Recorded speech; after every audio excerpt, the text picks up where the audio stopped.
অবশ্যই গিয়ে ফুলটা ভাবিকে দিবেন। আমার সব ভিডিও কিন্তু আমার ওয়াইফ দেখে। যদি ভিডিওটা ভাইরাল হয়ে যায় এরপরে কিন্তু আপনি আবার বলতে পারবেন না যে ভিডিওটা ডিলিট করে দিতে হবে বা সামথিং কিছু। ওটা আমার নাম্বার, ঠিক আছে? যদি কখনো প্রয়োজন হয়। আচ্ছা ভাই, আপনার বিলটা কত হয়েছে? আপু বিল তো ওই সময় ওইখানে নামানোর পরে 92 টাকা আসছিল। এখন কত দিব বলেন? এখন কত দেবেন আপনি? দেন, সমস্যা নাই, আপনি আপনার মতো করে দেন। আচ্ছা, আপনার বিকাশ নাম্বারটা বলেন। 018। ঠিক আছে, আমি আপনাকে 300 টাকা দিয়ে দিচ্ছি।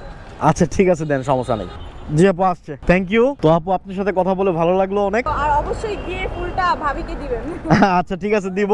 জানি না আপনার ভাবি আজকে আমার আবার কি বলে। না, কিছু বলবে না, টেনশন নিয়েন না, বলবেন আপনি কিনে নিয়ে আসছেন।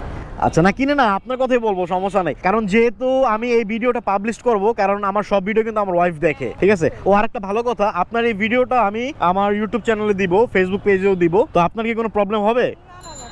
দেখা গেছে যে বাই চান্স যদি ভিডিওটা ভাইরাল হয়ে যায় এরপরে কিন্তু আপনি আবার বলতে পারবেন না যে ভিডিওটা ডিলিট করে দিতে হবে বা সামথিং কিছু।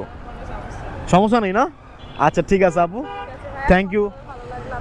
আর ওটা আমার নাম্বার, ঠিক আছে? যদি কখনো প্রয়োজন হয়। অবশ্যই।